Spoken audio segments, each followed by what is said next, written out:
Good morning all. Welcome to the next lecture on the operating system. In today's lecture, we will discuss about the deadlock avoidance algorithm using the Banker's algorithm. It is basically what is a Banker's algorithm? It is an algorithm which will be used for the deadlock avoidance. A deadlock avoidance algorithm dynamically examines the resource allocation state. Means क्या है हमारे पास जो deadlock avoidance algorithm है वो क्या करता है resource allocation state को एग्जामिन करता है डायनेमिकली हर बार। दस अब what is a resource allocation state what is a resource allocation state तो रिसोर्स एलोकेशन स्टेट क्या है it is a state which is defined by number of available and allocated resources and maximum demand of the process before allocating the requested resources means basically ये क्या है इन पांच states के combination को हम बोलते हैं रिसोर्स एलोकेशन स्टेट। तो फर्स्ट क्या है हमारे पास कि एक प्रोसेस की मैक्सिमम नीड क्या है। देखिए हमारे पास क्या है चार प्रोसेसेस हैं P0 P1 P2 P3 और तीन तरह के रिसोर्सेज हमारे पास अवेलेबल है R1 R2 और R3। तो हमें इनिशियली मालूम है कि प्रोसेस P0 को R1 के 4 रिसोर्सेज चाहिए, R2 के 3 रिसोर्सेज चाहिए और R3 के 1 रिसोर्सेज चाहिए। तो फॉर द कंप्लीशन अगर इसको ये सारे रिसोर्सेज मिल जाते हैं तो ये प्रोसेस क्या हो जाएगी एग्जीक्यूट होके कंप्लीट हो जाएगी एंड टर्मिनेट। ऐसी प्रोसेस P1 की रिक्वायरमेंट है R1 के 2 रिसोर्सेज की, R2 के 1 रिसोर्स की एंड R3 के 4 रिसोर्सेज की and in this manner there are different processes and in the maximum need matrix the requirement of different resources is given. Second है allocated कि initially हमारे पास डिफरेंट प्रोसेसेस को हम कितने रिसोर्सेज एलोकेट कर चुके हैं। तो P0 को हमने माना है कि इनिशियली हम R1 का एक रिसोर्स एलोकेट कर चुके हैं, R2 का 0 रिसोर्स एलोकेट किया हुआ है और R3 का 1। सिमिलरली प्रोसेस P1 को इनिशियली हमने R1 का एक रिसोर्स एलोकेट कर रखा है, R2 का 1 और R3 के 2। और P2 के लिए R1 का एक रिसोर्स एलोकेट कर रखा है, R2 का 0 और R3 का 3। And similarly for process P3 it has been allocated R1 के 2 रिसोर्स, R2 का 0 रिसोर्स और R3 का 0 resource. Mean these are the initial conditions. और एक और चीज है कि मैक्सिमम अवेलेबल रिसोर्सेज R1 के हमारे पास मैक्सिमम 8 रिसोर्सेज अवेलेबल थे, R2 के मैक्सिमम 4 रिसोर्सेज अवेलेबल हैं और R3 के मैक्सिमम 6 रिसोर्सेज अवेलेबल हैं। तो अब इन तीन के बेसिस पे हम एक नई मैट्रिक्स कैलकुलेट कर चुके हैं करंट नीड। करंट नीड का मतलब है कि एक प्रोसेस को मैक्सिमम कितने रिसोर्सेज चाहिए थे माइनस कितने हम उसको एलोकेट कर चुके हैं। अब देखिए एक प्रोसेस को मैक्सिमम P0 को R1 के कितने रिसोर्सेज चाहिए थे 4 रिसोर्सेज चाहिए थे और हम कितने एलोकेट कर चुके हैं 1। तो हमारे पास इसकी नीड कितनी आ गई 3। ऐसे ही इसके कितने रिसोर्सेज एलोकेट कर रिक्वायरमेंट थी इसको 3 की और कितने लोड कर चुके हैं 0। तो रिक्वायरमेंट कितनी रहेगी या नीड 3 माइनस 0 3। ऐसे ही R3 का एक रिसोर्स एलोकेट रिक्वायर्ड था इसको और एलोकेट भी एक है तो नीड कितनी बन गई इसकी 0। सिमिलरली P1 के लिए हम कैलकुलेट करेंगे need 2 minus 1 1 1 minus 1 0 4 minus 2 2। Similarly P2 के लिए कैलकुलेट करेंगे 1 माइनस 1 0 3 माइनस 0 3 एंड 3 माइनस 3 0। ऐसे ही P3 के लिए 5 माइनस 2 3 4 माइनस 0 4 एंड 1 माइनस 0 1। तो इस तरीके से हम अपनी करंट नीड निकालेंगे। तो करंट नीड क्या है basically maximum need minus allocated resources.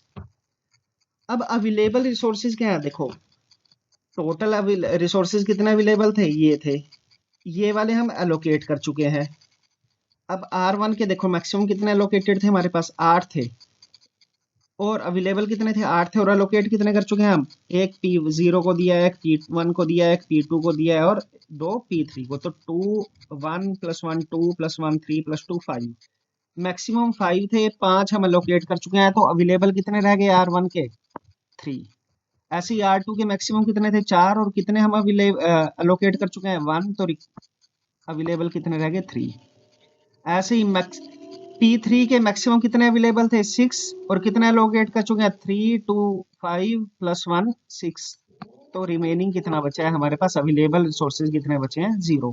तो इसके बेसिस पे हम कैलकुलेट कर चुके हैं। तो नीड कितनी आएगी नीड इज इक्वल टू क्या है मैक्सिमम माइनस एलोकेटेड और ऐसे ही जो अवेलेबल है अवेलेबल क्या हो जाएगा, मैक्सिमम अवेलेबल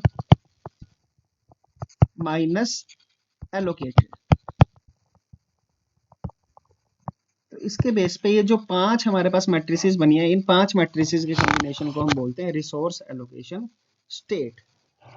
अब देखिए बैंकर्स एल्गोरिथम कैसे काम करता है। तो बैंकर्स एल्गोरिथम क्या है, एक बैंकिंग स्ट्रेटेजी को ही फॉलो करता है, जिसमें हम क्या करते हैं कि ऐसा करते हैं, बैंकिंग की जो स्ट्रेटेजीज होती है कि जो बैंक में अमाउंट, जो हमारे पास बैंक में मनी है, वो क्या करते हैं, वो किसी एक ही बंदे को सारा एलोकेट नहीं करते, वो क्या करते हैं इस तरीके से एलोकेट करते हैं कि मैक्सिमम लोगों की डिमांड कंप्लीट हो सके। तो इसी तरीके से यहाँ पे भी हमारे पास है कि हम जो अवेलेबल रिसोर्सेज हैं वो हम इस तरीके से एलोकेट करवाएंगे डिफरेंट डिफरेंट प्रोसेसेस को कि मैक्सिमम नंबर ऑफ प्रोसेसेस की रिक्वायरमेंट कंप्लीट हो जाए। ऐसा ना हो कि सारे रिसोर्सेज हम एक को ही एलोकेट करवा दें और बाकी के प्रोसेसेस क्या हो जाए, स्टारवेशन की वजह से डेड हो जाए। तो ऐसा नहीं होना चाहिए। तो अब देखिए इसके लिए हम क्या करेंगे,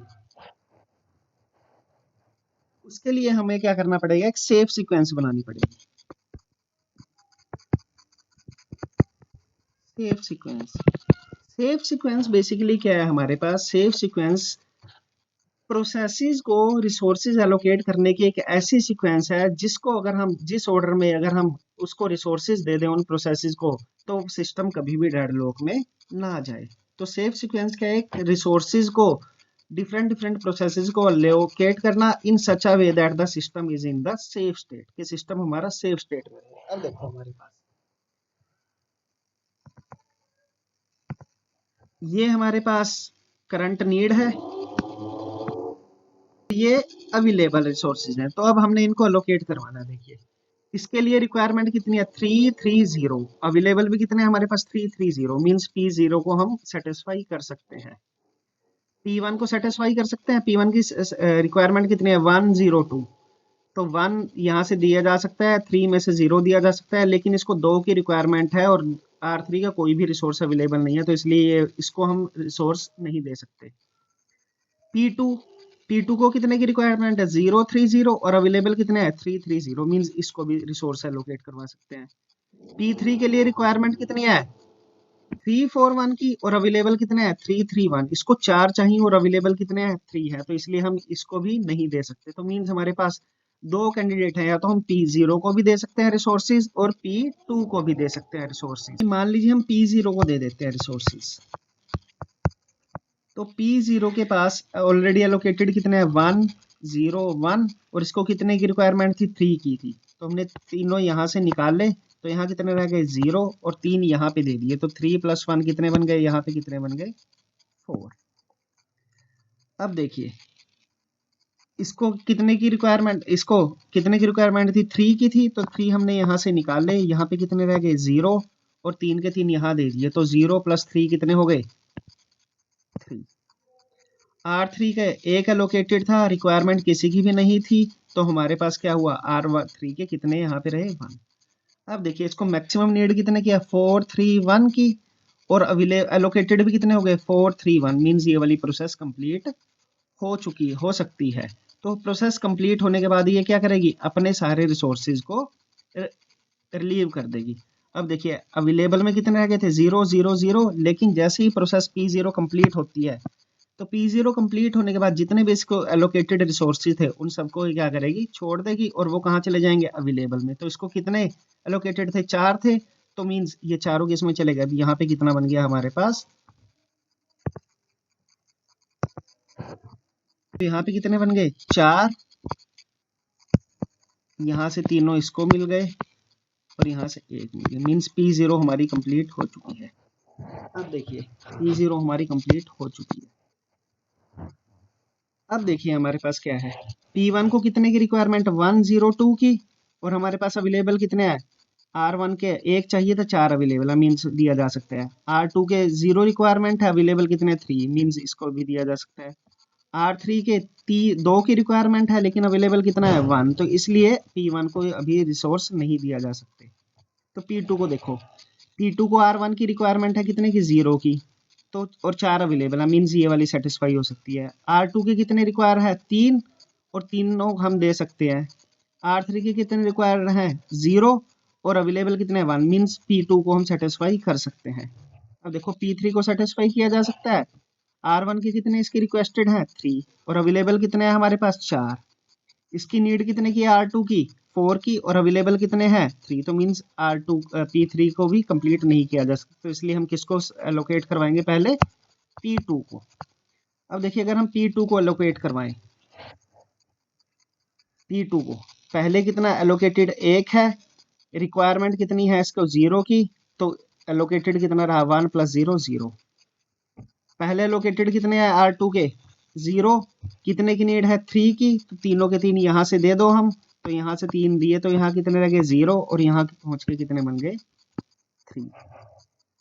R2 की R3 के कितने चाहिए उसको 3 ऑलरेडी ले रखा है, 0 चाहिए इसको, तो कोई और देने की जरूरत नहीं है।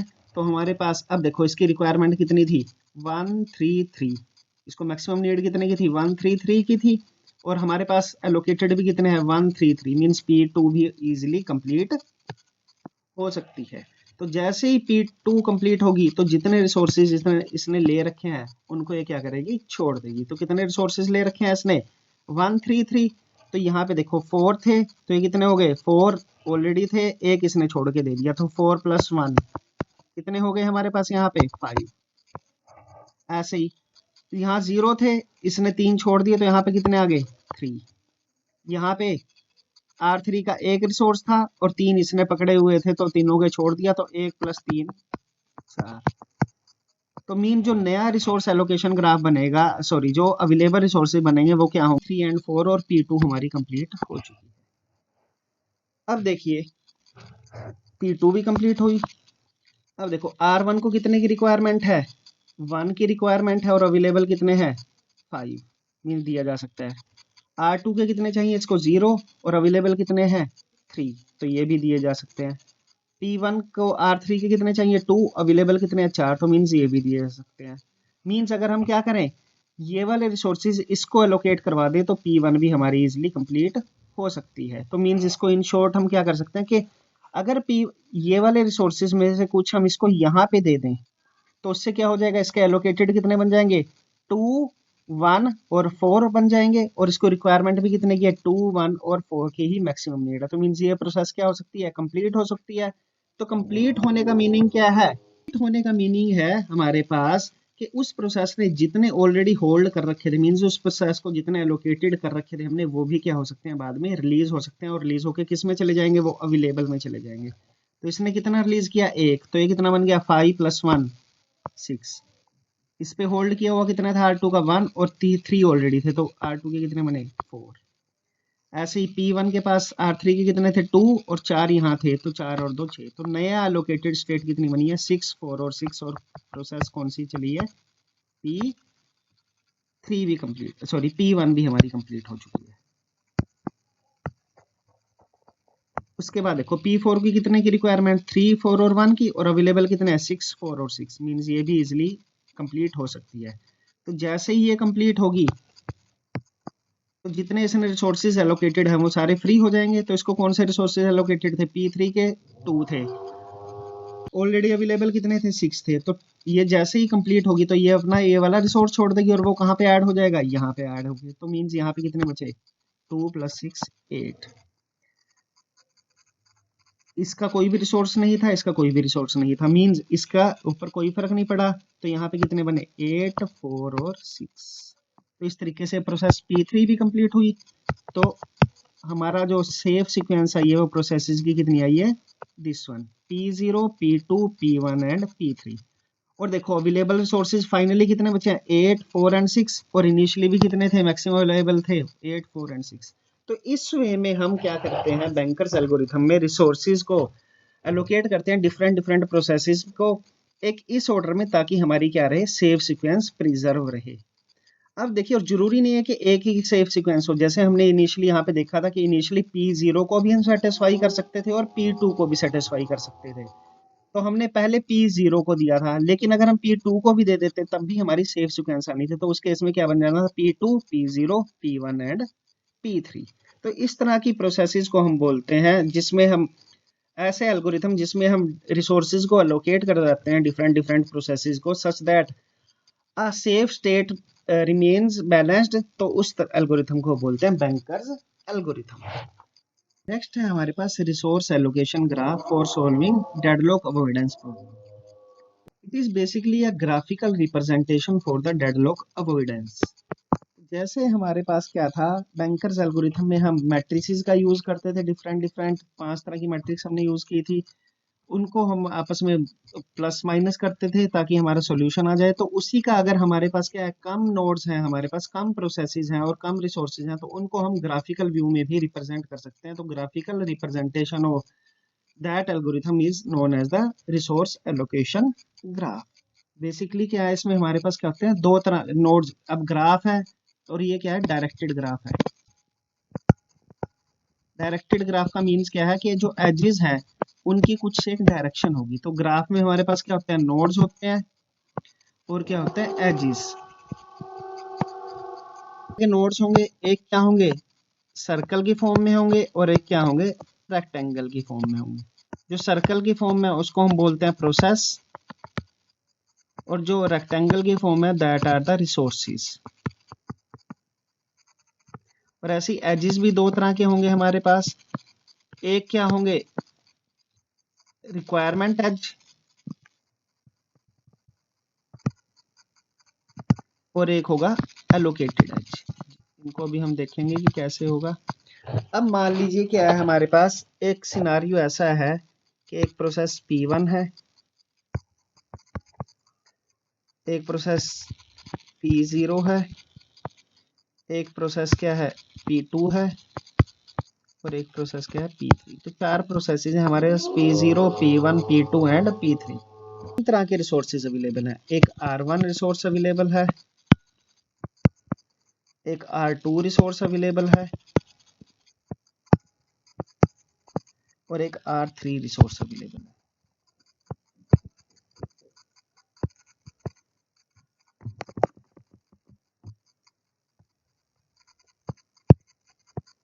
तो ये हमारे पास नोड्स हो गए, कितने नोड्स हो गए, 4 प्रोसेसेस और 3 तरह के रिसोर्सेज, तो 7 नोड्स आ गए। प्रोसेसेस के लिए सर्कल्स को हम यूज करेंगे और रिसोर्सेज के लिए हमारे पास क्या होंगे, रेक्टेंगल्स। अब जैसा हम ऑलरेडी देख चुके हैं कि जरूरी नहीं है कि एक रिसोर्स का एक ही इंस्टांस अवेलेबल हो, रिसोर्सेज के हमारे डिफरेंट डिफरेंट इंस्टांसेस अवेलेबल हो सकते हैं।